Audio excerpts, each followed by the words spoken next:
2001년도에 개봉했던 영화가 있습니다. 뷰티풀 마인드라는 영화인데요. 이 영화는 천재 과학자 존 내시의 이야기를 다루고 있습니다. MIT 교수로 재직하고 있을 때 그에게 어떤 사람이 찾아옵니다. 그는 미국 정부에서 보낸 사람이었고 이 러시아의 그 암호 해독을 해달라고 하는 그 기물 업무를 그에게 부탁합니다. 그래서 그는 이 러시아 암호를 해독하기 위해서 정말 열심히 그 일들을 해나갑니다. 그런데 그 임무를 맡은 후부터 러시아 정보원들의 계속적인 추격을 당하기도 하고요. 점점 그 감시가 심해지자 그는 불안에 떨기 시작했어요. 어느 날 그가 학교에서 강의를 하고 있는데요. 갑자기 이 러시아 요원들이 찾아와서 그를 데리고 갑니다. 여러분, 지금까지 이 영화의 내용을 들어보면 어떻습니까? 첩보물 같죠? 그런데 반전이 있습니다. 붙잡혀 갔던 그 교수, 이 주인공을 존 내시라는 사람을 붙잡아 갔던 이 러시아 간부가 바로 누구냐면 정신과 의사였어요. 그리고 알고 보니까 이 주인공이 조현병을 앓고 있었던 거예요. 자기가 진짜라고 믿었던 그 모든 것이 다 가짜였다라는 것입니다. 이 얼마나 당황스럽고 받아들이기 어려운 상황이었을까요? 자신이 믿어왔던 모든 것이 가짜가 된 것을 나중에 알게 된 거예요. 이런 상황이 여러분 우리에게 닥친다라면 어떨까요? 만약에 우리가 믿고 있는 예수님의 부활이 모두 다 가짜였다. 우리가 믿는 그 모든 것들이 가짜라면, 그래서 우리가 지금까지 예배드리고 또 기도했던 그 모든 것들이 여러분 다 허망하게 되는 것입니다. 주님의 이름을 부르며 기도하고 찬양했는데, 그렇게 믿고 따랐는데 알고 보니까 가짜래. 모든 것이 다 가짜였대. 만약에 그렇게 정말 그 가짜라면 여러분 우리의 마음이 얼마나 허망하겠습니까? 마음 가운데 화가 치밀어 오를지도 모릅니다. 세상에는요,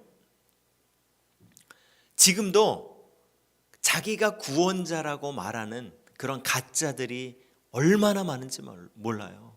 우리나라에만 재림 예수다라고 말하는 사람이 50명이 넘는다라고 말합니다. 그런데 여러분, 이들은 어떻습니까? 이 어떤 자들이에요? 다 가짜예요. 그렇게 재림 예수라고 말하지만 여러분 이게 진짜입니까? 다 가짜라는 거예요. 우리가 알고 있는 공자, 소크라테스, 석가모니, 이들의 가르침은 지금까지 여전히 남아 있습니다. 그러나 중요한 것은 그들은 그 죽음의 문제를 피하지 못했다라는 거예요. 다 죽었다라는 것입니다. 그런데 예수님은 어때요? 이 죽음의 문제를 이기셨다라는 거예요. 이 죽음을 넘어서서 부활하셨다라는 것입니다. 이 부활이 없다면, 여러분 부활이 가짜라면 우리가 그 주님을 믿을 이유가 없는 거죠. 교회 다닐 이유가 없는 거예요. 오늘 성경에 사도 바울은요, 부활이 사실이 아니라면 기독교 자체가 무너진다라고 단호하게 선언하고 있습니다. 오늘 본문 말씀 볼까요? 그리스도께서 다시 살아나신 일이 없으면 너희의 믿음도 헛되고 너희가 여전히 죄 가운데 있을 것이요. 부활이 없다면 우리의 믿음은 헛된 믿음이 되고 죄 문제도 여전히 그대로라고 말하고 있는 것입니다. 부활이 가짜라면 믿을 이유가 없는 거죠. 부활은 단순히 마음의 위로나 어떤 상징이 아니라 여러분 역사적 사건입니다. 예수님은 신화적 어떤 인물이 아니에요. 역사적 실제 인물입니다. 1세기 로마 시대에 아주 유명한 역사학자 요세푸스라는 사람이 있어요. 그가 쓴 그 유대 고대사라는 그 책에 보면요, 예수님에 대한 이야기가 나옵니다. 그리고 그 예수님이 빌라도의 그 법적 형을 통하여서 십자가형을 받았다라는 그 내용이 나와요. 그 예수님과 빌라도는요, 실제 인물이었습니다. 예수님을 신하로 생각하는 분들이 있는데 절대 아니라는 거예요. 여러분, 보통 신하는 어떻습니까? 신하는요, 아주 구체적이지가 않아요. 예를 들어서 신라의 시조로 전해지는 이 박혁거세라는 사람이 숲에서 기이한 빛이 막 비쳤대요. 그래서 가보니까 그 아래서 태어난 자가 바로 박혁거세였다라고 그런 신화가 있잖아요. 그런데 중요한 것은 뭐냐면 그 신화 가운데 아주 구체적인 것은 아무것도 없어요. 그 사람이 특별한 존재라는 것을 상징은 하지만 여러분, 구체적인 장소, 어느 숲, 어딘지도 몰라요. 기이한 빛, 큰 알, 구체적으로 나와 있는 게 있어요. 아무것도 없습니다. 그런데 예수님의 부활 사건을 보면요, 얼마나 구체적인지 몰라요.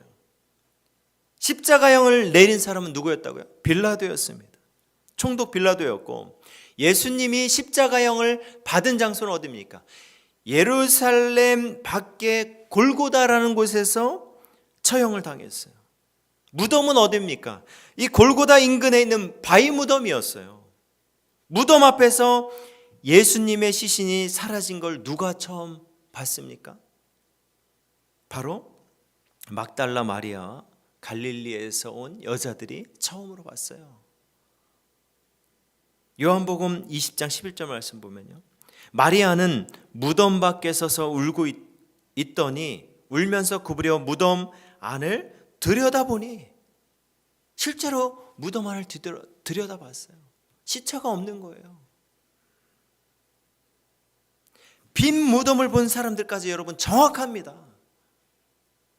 그 후에 일어난 일도 정황도 정확하게 기록하고 있어요. 마태복음 28장 말씀 볼까요? 여자들이 갈 때 경비병 중 몇이 성에 들어가 모든 된 일을 대제사장에게 알리니 그들이 장로들과 함께 모여 의논하고 군인들에게 돈을 많이 주며 이르되 너희는 말하기를 그의 제자들이 밤에 와서 우리가 잘 때 그를 도둑질하여 갔다 하라.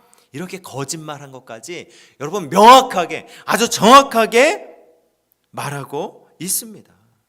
우린 예수님의 그 부활이 상징적 신화가 아니라 분명한 역사적 사실임을 알 수 있습니다. 그리고 결정적으로 부활하신 예수님을 직접 본 사람들이 있다라는 거예요. 그 증거가 있다라는 거예요. 고린도전서 15장 말씀 볼까요? 장사 지낸 바 되셨다가 성경대로 사흘 만에 다시 살아나사 게바에게 보이시고 후에 12제자에게와 그 후에 500여 형제에게 일시에 보이셨나니 그 중에 지금까지 대다수는 살아있고 어떤 사람은 잠들었으며. 여러분, 제자들에게 그리고 수많은 500여 형제들에게 일시에 나타나셨습니다. 보이셨습니다. 그들이 봤다라는 거예요. 그 수많은 사람들이 그 예수님을 봤다라는 거예요. 그렇게 증언하고 있습니다. 사도행전 3장 15절 말씀 볼까요? 생명의 주를 죽였도다. 그러나 하나님이 죽은 자 가운데서 그를 살리셨으니 우리가 이 일의 증인이라. 아멘. 예수님의 부활을 많은 사람들이 직접 봤다라는 거예요. 그 증언들이 얼마나 많이 있습니까?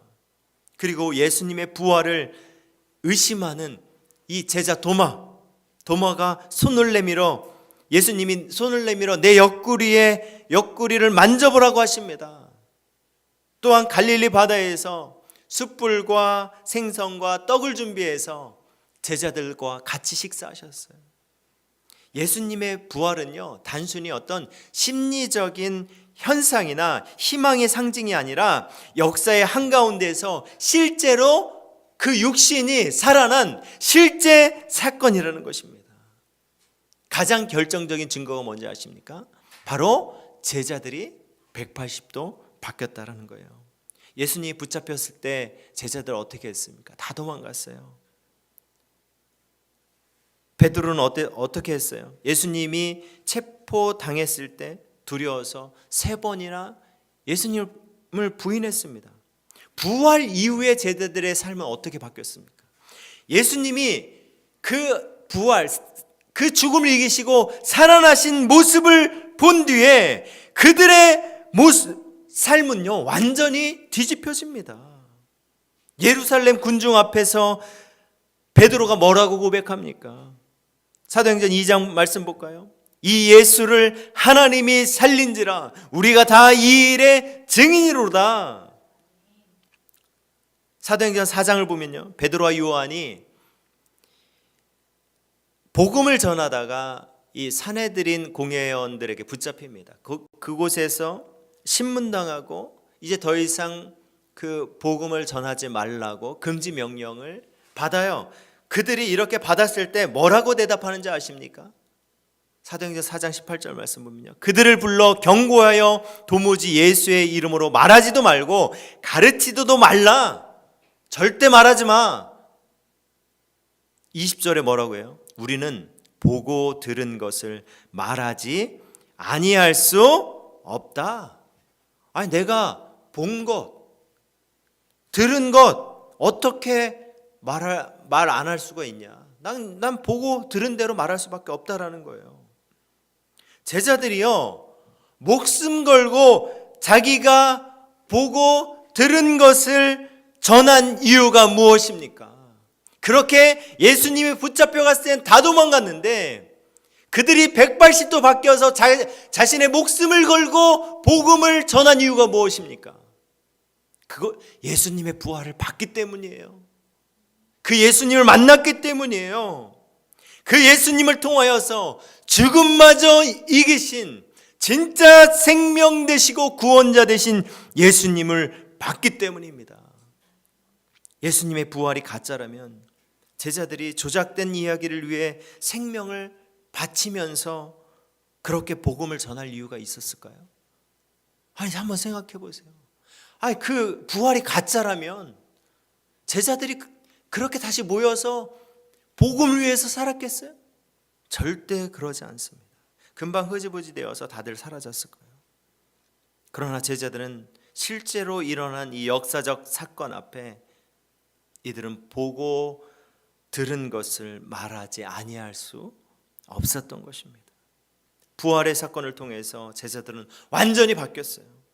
이렇게 변화된 제자들이 복음을 전해서 초대교회가 세워졌고 그 복음이 계속해서 세상 가운데 흘러서 이 대한민국에 왔고, 여러분, 우리가 그 복음의 소식을 들었고 우리가 이렇게 교회로 나오게 된 줄 믿습니다.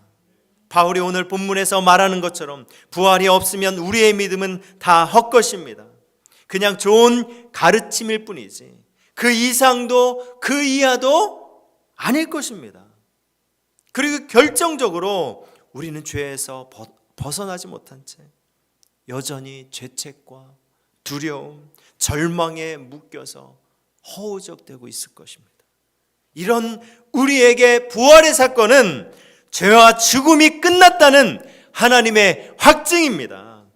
이 부활은 바로 하나님이 실제로 우리를 살리셨다라는 선언입니다. 우리 사랑하는 성도 여러분, 사도 바울은 고린도전서 5장 17절에 이렇게 말씀하고 있습니다. 그리스도께서 다시 살아나신 일이 없으면 너희의 믿음도 헛되고 너희가 여전히 죄 가운데 있을 것이요. 바울은 단호하게 말합니다. 부활이 없으면 우리는 결국 좋은 이야기나 그렇게 좋은 이야기로 붙들고 스스로를 위로하는 사람들로 그렇게 남을 뿐입니다. 그리고 이 죄 문제는 해결되지 않은 채 우리는 여전히 죄책과 두려움에서 흔들릴 수밖에 없는 것입니다. 그런데 우리가 믿는 복음은 죽음을 이기시고 부활하심으로 말미암아 구원을 우리에게 완성해 주셨습니다. 그러므로 부활은 우리에게 이렇게 말하고 있습니다. 너희 과거가 너희 정체성이 아니다. 너희 실패가 너희 마지막이 아니다. 너희의 죄가 예수 그리스도의 죽으심과 부활로 사함을 받았다라고 우리에게 말씀하고 있는 거예요. 그러기에 여러분, 우리의 신앙은 습관이 아닙니다. 우리의 신앙은 감정이 아니에요. 우리의 신앙은 형식이 아닙니다. 우리의 신앙은 부활하신 예수 그리스도의 위에 서 있습니다. 예수님은 죽은 분이 아니라 살아계신 우리의 주님 되십니다. 주님의 부활을 통해서 우리를 은혜의 길로 인도하십니다. 혹시 여러분 가운데 죄책감으로 말미암아서 늘 마음 가운데 위축된 마음으로 살아가고 있습니까? 미래의 두려움 가운데 마음이 조급해져서 어떻게 해야 될까? 그렇게 힘겨워하는 사람들이 있습니까? 때로는 내 마음 가운데 그 비교의식으로 말미암아서 사람들에게 인정받기 위해서 애쓰고 있습니까? 또 관계의 외로움 속에서 스스로를 탓하며 그렇게 홀로 외로이 서 있습니까? 예수님의 부활은 이런 우리에게 이렇게 선포합니다. 그리스도 안에서 죄는 끝났다. 죽음도 끝났다. 주님이 십자가를 지시고 죽으심과 그 부활의 사건은요, 2000년 전에 그렇게 끝난 사건이 아니라 여전히 우리에게 생명을 주시는 주님의 놀라운, 우리에게 연결되어 있는 생명의 사건입니다. 부활하신 주님은 우리를 정죄하기 위해서가 아니라 우리를 살리려고 오셨습니다. 우리는 이 부활 신앙으로 오늘을 살아가는 자들입니다. 여러분, 재채기 올라올 때마다 이렇게 기도하십시오. 주님, 저는 죄인이지만 죄 가운데 있지 않습니다. 주님이 죄사함을 주셨습니다. 여러분, 이렇게 고백하시길 바랍니다. 두려움이 밀려올 때마다 여러분, 이렇게 고백하십시오. 주님, 죽음도 이기셨다면 오늘 내 문제도 주님의 손 안에 있습니다. 내 힘으로 해결하려는 습관이 올라올 때마다 여러분, 이렇게 기도하십시오. 주님, 제가 주인 되어 살고자 하는 모습을 내려놓고 살아계신 주님을 믿고 따르게 해주십시오. 여러분, 우리가 이렇게 주님께 기도할 때 주님은, 우리에게 생명을 주신 그 주님은요, 우리를 외면하지 않으시고 우리를 의로운 오른손으로 붙잡고 우리와 함께하며 우리를 인도하십니다. 우리 그 주님을 신뢰하며 나아갑시다. 그 주님을 의지하며 나갑시다. 우리 사랑하는 성도 여러분, 예수님의 부활은 신화가 아니에요. 부활은 나를 위로하는 상징을 넘어서 나를 살리는 복된 소식, 복음입니다. 그렇기 때문에 우리가 이 예수님을 믿는 믿음은요, 결코 헛된 것이 아니라는 거예요. 이 믿음을 놓치지 않고 그 주님을 의지하며 나아가야 한다는 것입니다. 우리 이 주님을 붙잡고 나아갑시다. 우리 사랑하는 성도 여러분, 우리 동산의 가족들, 여러분, 우리가 붙잡을 수 있는 건요, 주님밖에 없습니다. 여러분, 우리의 현실을 바라보십시오. 여러분, 내 마음대로 되는 것이 있습니까? 내 자녀나 내 가족이나 어떤 내 삶 가운데서 내가 뜻하는 대로 여러분 그 일들이 됩니까? 아니에요. 우리는 그 벽에, 삶 가운데 계속적인 벽에 부딪힐 수밖에 없습니다. 죄 가운데 넘어질 수밖에 없고요, 우린 실패할 수밖에 없고 넘어질 수밖에 없고, 그 가운데서 우리는 여러분 나의 연약함과 부족함을 바라보게 됩니다. 그 가운데 우리가 붙잡을 수 있는 분은 주님밖에 없다라는 거예요. 그 주님이 나에게 생명을 주셨고 죄의 사함을 주셨고 그 주님으로 말미암아 우리에게 영생을 주셨습니다. 여러분, 우리 이 부활 신앙을 붙잡고 나아갑시다. 우리가 붙잡고 나아가는 주님은 여러분 가짜가 아니라는 거예요. 진짜입니다. 이 진짜를 붙잡고 믿음으로 나아가는 동산의 가족들 되시길 주님의 이름으로 축복합니다.